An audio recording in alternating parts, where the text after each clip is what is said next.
Hi, my name is Anupama Menon. I'm a nutritionist and a lifestyle coach. And today I'm here to talk to you about the pros and cons of intermittent fasting.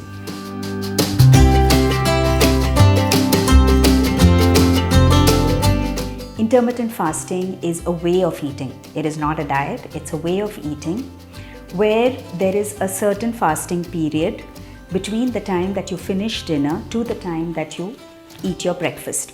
Naturally, most of us fast for about 12 hours during this period, and it's quite comfortable. 12 hours is comfortable. 12 hours is what the body needs for resting, for healing. Your body is like a machine that works through the day.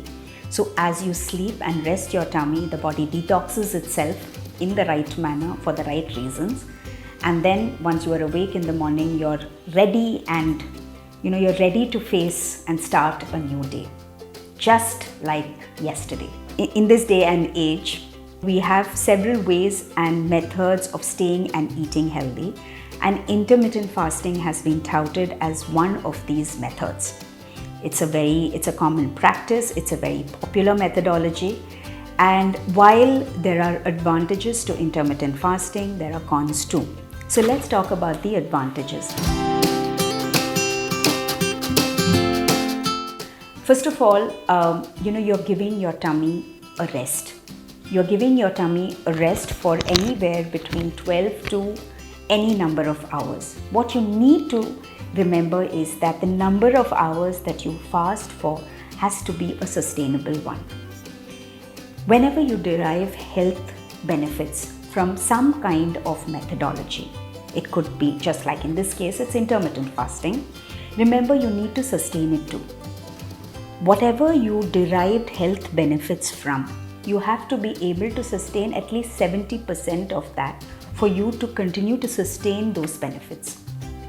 Now, as far as intermittent fasting is concerned, it could be anywhere between 10 hours to 12 hours to 14 to 16, where some people take it all the way up to 18 or even 20 to 21 hours. You have to understand what works for you, not only in terms of benefit, but in terms of convenience and sustainability. And I would say that a fasting period anywhere between 12 to 14 hours is perfect for any human being. As far as women are concerned, anything more than 14 hours could affect their period adversely. So it's important to understand what works for your body and then decide what your fasting period is. The best way to go about this is to start with 12. Start with a good, healthy eating pattern where your meals are balanced, where you know that you're getting your quotient of micronutrients in the day, you're getting your carbohydrates, proteins, and fats for the day. You have divided that 12-hour eating period, besides your fasting period, of course, into blocks of maybe 3 hours each, where you have 3 or 4 meals, or maybe 3 meals as well as 2 snacks in the day. As you get comfortable with this, you start moving to the 14-hour fasting period, where you cut off 1 meal in the day. So if you've started your breakfast at 10, then you have your lunch by 1, you have a mid-meal by 4:30, and then you have your dinner by maybe 7:30 or so, and then you end your meal. And that gives you a fasting period of about 14 hours. Anywhere between 12 to 14 hours ensures that you're eating right. It ensures that the gut is right. It also ensures that your risk to certain diseases like diabetes, heart disease, as research shows, starts coming down. But the minute you start stepping onto 16 and 18 hours, while these health benefits may stay, how it reacts with your gut is a question mark. Some people land up with acidity and bloating. Some people land up with cravings. They manage it for 3 months and then they go right back to eating as they would have in the past. And this kind of stirs back the results, the good results or the benefits that you might have derived from that fasting period. So it's important that you decide step by step as to what period of fasting you could go to. If 14 was comfortable and 16 is uncomfortable, you know that you can fast anywhere between 12 to 15 hours. Another rule in the book is that you might not be able to fast for the same number of hours every day of the week.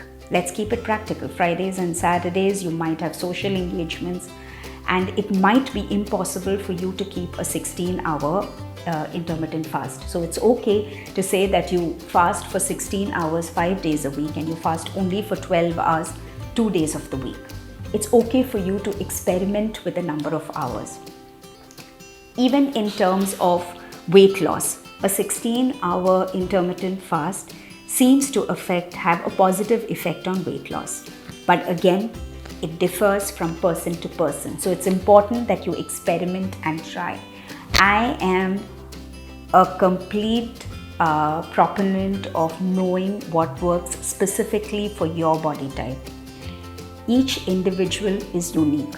You are unique, and what works for you may not work for another individual, or what works for another individual may not work for you. So be specific.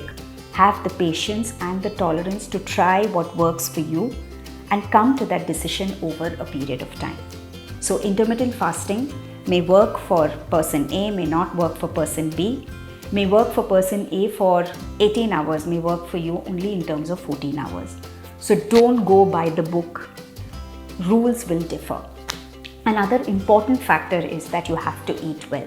Remember, when you're fasting for an X number of hours, especially if that fasting period is a longer one, the period that your eating window, which could be an 8-hour window or a 6-hour window or a 10-hour window, depending on your comfort level, needs to be well defined.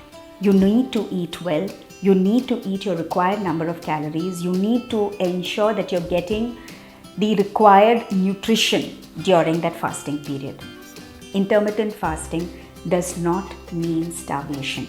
It only means a fast for X number of hours and the benefit that you derive from that. So importantly, remember that. Work in terms of what's your comfort level. Do not starve.